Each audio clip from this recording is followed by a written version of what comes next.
My name is Maya Harrison. For 28 years I'd been the family punchline. The daughter who never amounted to anything while my brother Derek built Dad's legacy into a tech empire. At least that's what the family believed. If you've ever been dismissed by your own family, hit that like button and subscribe right now. You're not going to want to miss what happened next. Growing up, I learned early that love in the Harrison family came with conditions. Derek was 4 years older, charismatic, and blessed with Dad's natural business instincts, or so everyone said. I was the quiet one, the bookish daughter who preferred coding in her room to networking at Dad's country club. Maya's just not built for business, Dad would say at dinner parties, martini in hand. Some people are thinkers, some are doers. Derek's a doer. Mom would pat my hand sympathetically. You're wonderful at your little computer things, sweetheart. Everyone has different talents. My little computer things. At 16 I'd already taught myself Python, JavaScript, and SQL. By 18 I was freelancing for tech startups, building their backend systems. But when I tried to show Dad my work, he'd glance at the screen and say, "That's nice, honey. Derek just closed a $2 million deal." The comparison was constant, corrosive, calcifying. When I was 22, fresh out of college with a computer science degree, Dad officially brought Derek into Harrison Technologies.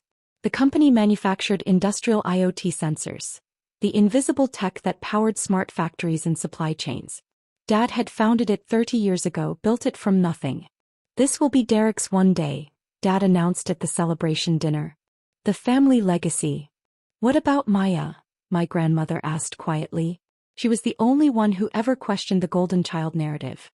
"Maya's not interested in the business. Dad didn't even look at me. She wants to do her own thing." That wasn't true. I'd asked to join the company twice. Both times, Dad said I wasn't ready yet, and that I should get more real-world experience first. Derek had been handed a vice president title straight out of his MBA program. I stopped asking. Instead I worked. I took a position at a mid-tier software firm, spent my days writing code and my nights building something of my own. A platform for AI-driven financial analysis, predictive algorithms that could spot market patterns humans missed. I called it Vantage Systems. My grandmother was the only person I told. She'd pull me aside at family gatherings, ask about my progress with genuine interest. "Your grandfather would be so proud," she'd say. "He always said you had his mind, the one that sees 3 moves ahead." He died when I was 25. Her will left me $500,000, explicitly designated for Maya's entrepreneurial pursuits. Derek got the family vacation home in Aspen. The money gap was obvious. "Grandma always had a soft spot for you," Mom said almost apologetically. "She worried you'd struggle." The implications stung.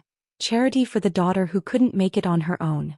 I took that $500,000 and poured it into Vantage Systems. Within 6 months I had 3 corporate clients. Within a year I had 12. Within 18 months, a private equity firm offered me $50 million for a 40% stake. I took the deal. Suddenly, Vantage Systems was valued at $125 million and I owned the majority. I didn't tell my family. I wanted to see if they'd love me without knowing. Call it a test. Call it self-preservation. Call it watching people reveal who they truly were when they thought you had nothing to offer. While my family believed I was still figuring things out, I was building. Vantage Systems grew fast. Too fast for me to handle alone. I hired a CFO, Elena Vasquez, who'd left Goldman Sachs specifically to work with me. She saw what I was building and wanted in. "Your family doesn't know?" she asked once over coffee in our newly leased office space. "No." "Why not?" I stirred my latte watching the foam swirl. "Because the moment they know, everything changes. They'll want things. They'll diminish it somehow. Or worse, they'll finally be proud of me, but for the wrong reasons." Elena nodded slowly. "You're testing them." "I'm protecting myself." By 27, Vantage Systems had expanded into predictive analytics for healthcare and manufacturing. Our client list included Fortune 500 companies. Our valuation hit $180 million. I owned 61% outright. I lived modestly, a nice but not ostentatious apartment, a reliable Toyota, practical clothes. At family dinners I'd mention consulting work, and some freelance projects. Nobody asked for details. Why would they? Derek was the success story. Derek just secured a $50 million contract with the Department of Defense, Dad announced at Thanksgiving. Biggest deal in company history. Everyone applauded. Derek grinned, soaking in the adoration. That's wonderful, I said genuinely. How's your, computer stuff going? Uncle Richard asked, the question already dismissive. It's going well, actually. Maya does some coding work, Mom interrupted as if explaining to a child. It keeps her busy. The conversation moved on. I was 27 years old running a $180 million company, and my mother thought I needed hobbies to keep busy. I smiled and helped clear the plates. Harrison Technologies continued growing. Dad was 70 now, talking openly about retirement and succession.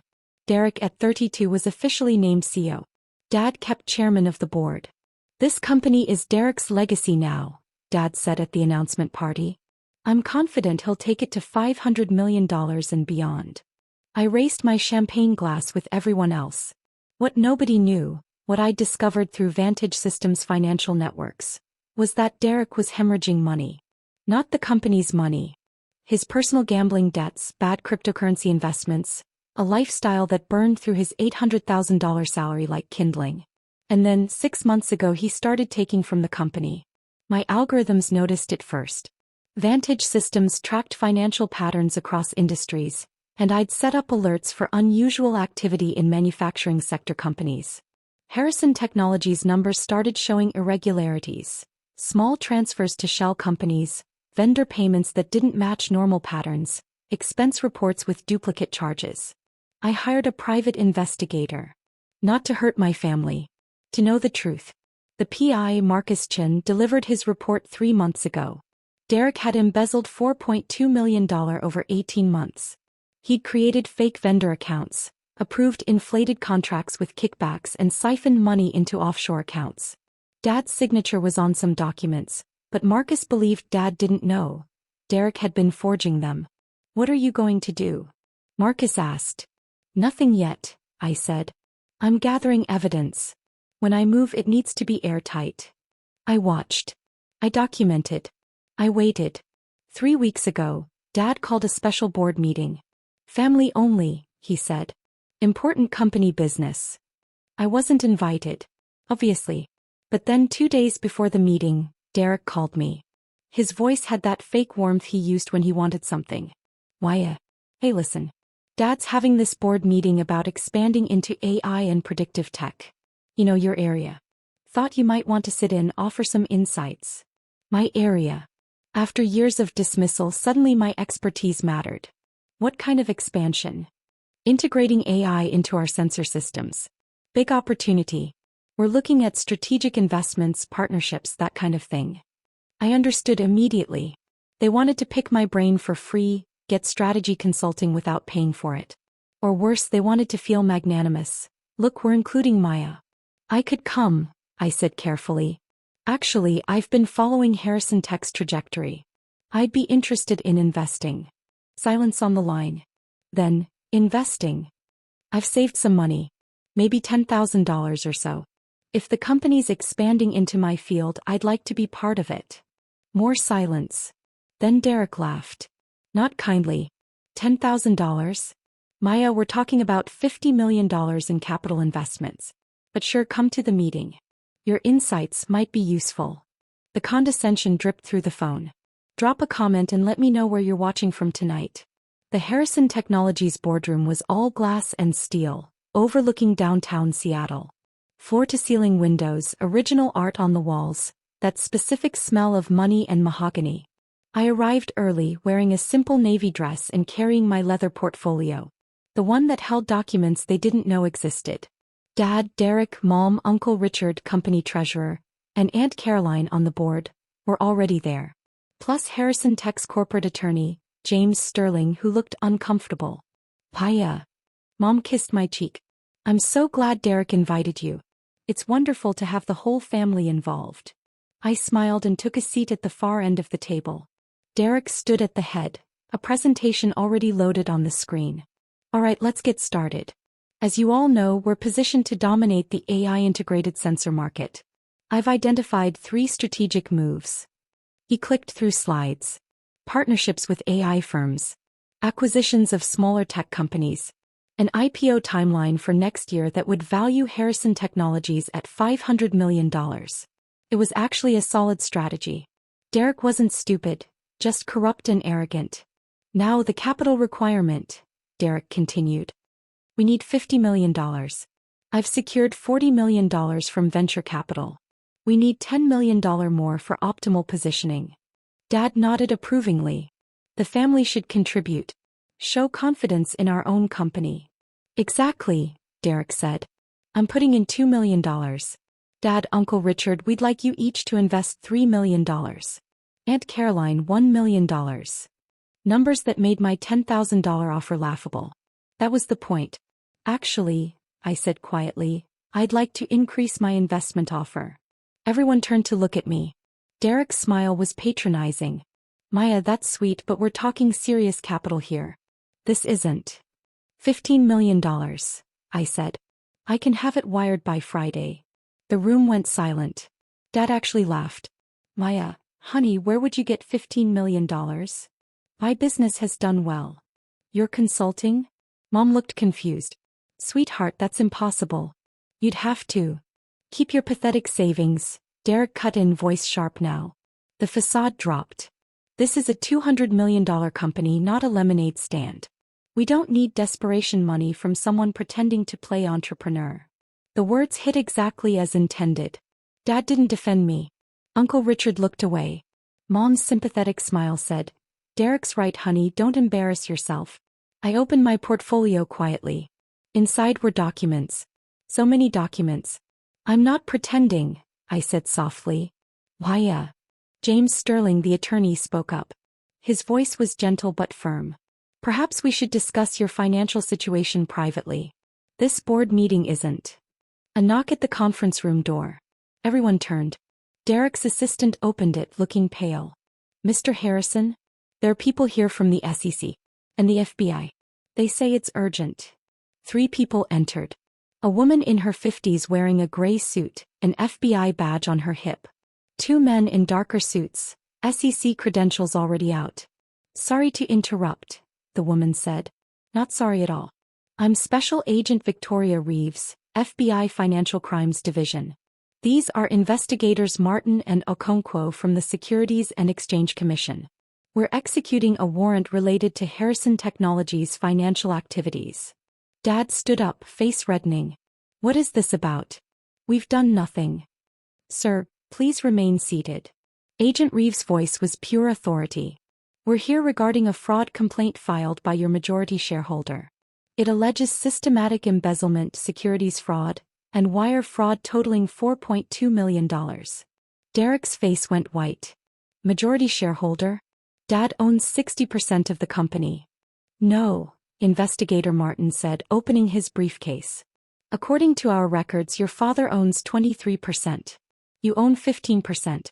The majority stake, 61%, belongs to Vantage Systems LLC. I watched Derek's brain try to process this. Phil. Restart. Vantage Systems? Dad's voice cracked. What the hell is Vantage Systems? Agent Reeves looked at me. Ms. Harrison, you filed the complaint. Do you want to explain, or should we? Every eye in the room turned to me. I slid the first document across the table. A stock certificate. Harrison Technologies. 61% ownership. Vantage Systems LLC majority owner. Maya Harrison, sole proprietor of Vantage Systems. I wasn't hiding, I said quietly. I was watching. Mom picked up the document with shaking hands. Maya, what is this? 3 years ago, when the company needed capital for the sensor expansion, Dad took out a loan from a private equity firm. He didn't read the terms carefully. The firm had an option to convert the debt to equity if certain performance metrics weren't met. I pulled out another document. The metrics weren't met. The firm exercised their option and took 35% of the company. Dad's stake diluted to 23%. Derek's to 15%. Dad's mouth opened. Nothing came out. That private equity firm was a subsidiary of Vantage Systems. My company. I've owned the majority of Harrison Technologies for 2.5 years. You just never asked who held your debt. The silence was absolute. You. Derek's voice was strangled. You've been spying on us. Monitoring my own investment, I corrected. Which is how I discovered that you've been stealing from a company I own. I slid the PI report across the table. 200 pages. Wire transfers. Forged documents. Shell companies. Offshore accounts. Every single theft documented with dates, amounts, bank records. $4.2 million, I said. Embezzled over 18 months. You created fake vendors. You approved contracts with kickbacks. You forged Dad's signature on authorization forms. Derek grabbed the report, flipping through pages, his hands shaking. You can't. Where did you? I hired the best forensic accountant in Seattle, I said calmly. And the best private investigator. And the best corporate attorney. Because when you own 61% of a company, you protect your investment. Hit that subscribe button if you've ever had to set boundaries with toxic family, because what happened next changed everything. Aunt Caroline found her voice first. Maya owns the company? Since when? How? My company, Vantage Systems, is valued at $180 million, I said. We do AI-driven predictive analytics for Fortune 500 clients. I've built it over 6 years while you all thought I was figuring things out. I pulled out another document. Forbes magazine. The 30 under 30 list from last year. My photo. Maya Harrison, 27, founder and CEO of Vantage Systems. Mom's hand went to her mouth. You never asked, I said simply. You never asked what I was building. You never asked about my work. You assumed I was failing because that fit your narrative better. Why? Dad's voice was weak now. Why didn't you tell us? Because I wanted to see if you'd love me without the money. I wanted to see who you really were when you thought I had nothing to offer. I looked at Derek. His face had gone from white to gray. You showed me exactly who you were. Every dismissive comment. Every time you called my work cute, or adorable, or little computer things. Every time you made me feel worthless because I didn't fit your definition of success. And then, I continued, my voice harder now, you stole from me. You took money from a company I own. You forged documents. You committed fraud. Against your own sister. Agent Reeves stepped forward. Derek Harrison, you're under arrest for wire fraud, securities fraud, embezzlement, and forgery. You have the right to remain silent. Derek tried to stand. His legs gave out. He collapsed back into the chair as handcuffs clicked around his wrists. No, wait, Maya. His voice cracked. I didn't know you owned. If I'd known. You would have stolen from me anyway, I said. You just would have been more careful about it. They lifted Derek to his feet. He was crying now, mascara-free tears streaming down his face. Dad, do something. Tell them.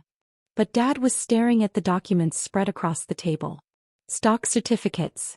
Forbes magazine. Bank statements showing Vantage Systems accounts. $89 million in liquid assets. His daughter's company. The daughter he'd dismissed as not being built for business. Mr. Harrison, investigator Okonkwo said, we'll need to examine your role in this. Some of these documents bear your signature. I never signed those, Dad whispered. Derek must have forged them. That's what we'll determine. The investigator's tone was neutral. You'll need to come to our office for questioning.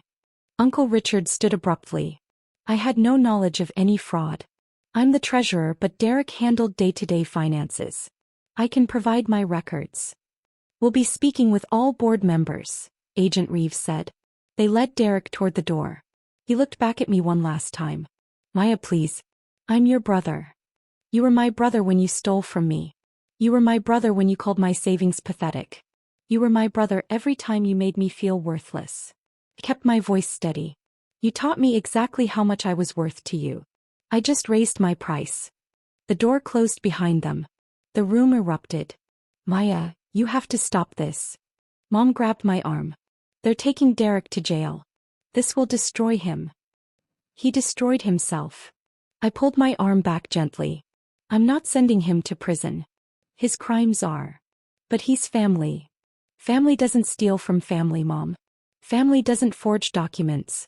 Family doesn't commit federal fraud. James Sterling cleared his throat. Ms. Harrison, as majority shareholder, You now have decision-making authority over the company's future. What are your intentions? I looked around the table. At my father, who looked 10 years older than he had an hour ago.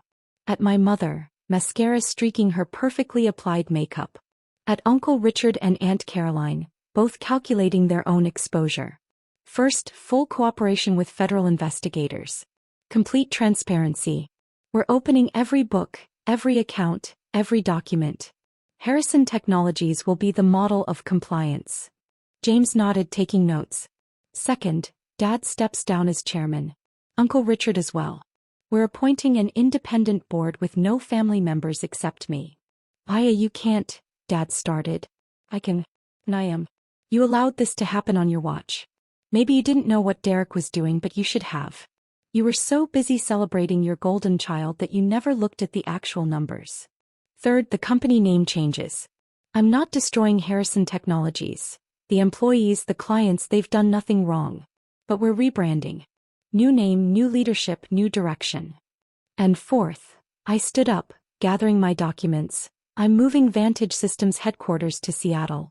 We'll be integrating the companies. The technology Derek wanted? It's already mine. The AI platform he wanted to partner with? I built it. I looked at my father. Really looked at him. You said I wasn't built for business, Dad. You said I was a thinker, not a doer. Turns out I'm both. I just didn't need your permission to prove it. His face crumpled. Maya, I'm sorry. I'm so sorry. I never meant. Yes, you did. My voice was soft but firm. Every time you compared me to Derek, every time you dismissed my work, every time you made me feel less than, you meant it. You believed it. But if you'd told me, if I'd told you, you would have found a way to diminish it. Or you would have suddenly been proud of me, but only because I fit your definition of success. I didn't want conditional love. I wanted you to see me. Just me. Without the money, without the company, without any of it. Tears were streaming down his face now. I did see you. I do see you. No, Dad. You saw what you expected to see. And I let you because I needed to know who I was without your validation. I picked up my portfolio. I know now. I'm someone who built a $180 million company from a grandmother's inheritance and my own talent. I'm someone who protected her assets and exposed fraud. I'm someone who doesn't need you to tell me I'm worthy anymore. I walked to the door, then paused. Derek's attorney will probably contact me about a plea deal. I'll consider it. But understand, I'm not doing this to destroy my brother. I'm doing this because crimes have consequences. Because family doesn't shield you from responsibility. Because I'm done being the punchline of a joke I never found funny. Mom's voice was small. What about us? What about Thanksgiving, Christmas? Are you just gone? I looked at her for a long moment. You can have my number. If you want to know me, actually know me, not who you need me to be. My door's open. But Mom, I'm not the one who left this family. I'm the one who finally stopped begging for a seat at a table that never had room for me. I left them there in the boardroom with its glass walls and expensive art, surrounded by the documents that proved I'd been worthy all along. The fallout was spectacular and swift. Derek pleaded guilty to wire fraud and embezzlement. His attorney negotiated a deal. 7 years in federal prison, restitution of $4.2 million plus penalties, permanent ban from serving as an officer or director of any public company. He'd been sentenced 4 months ago.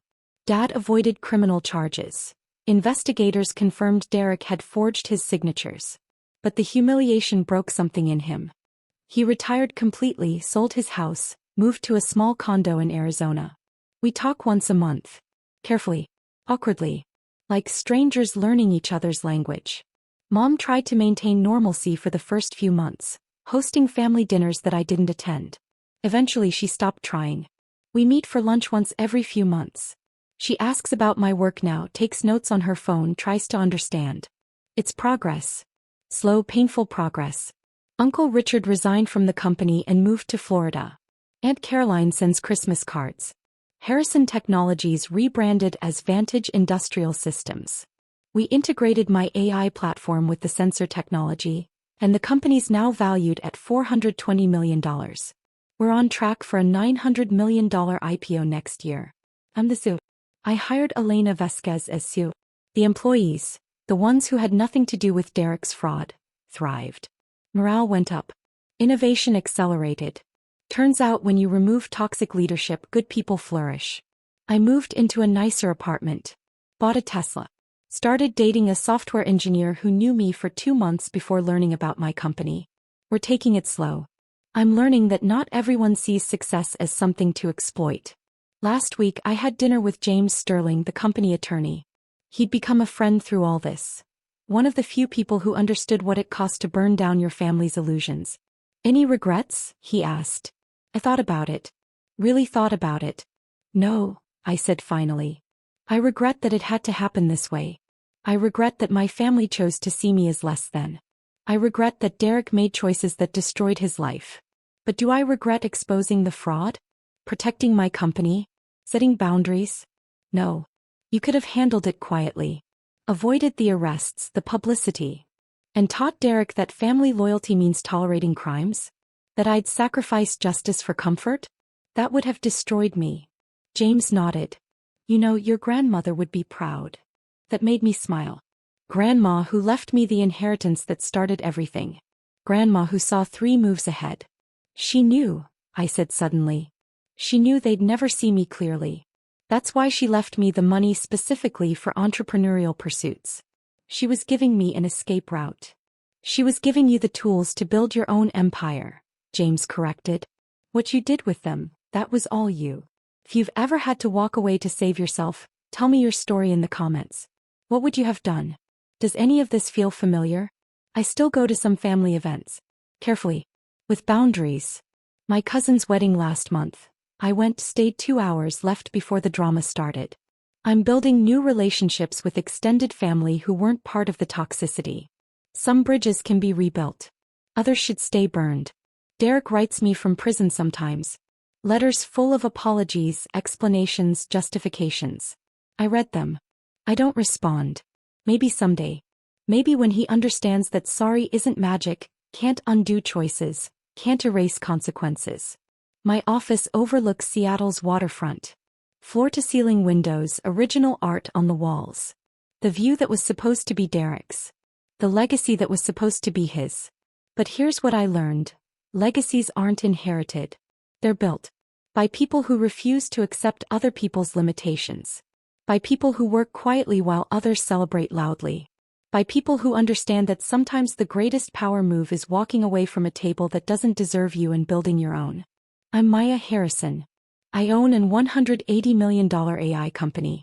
I'm taking another company public for $900 million next year.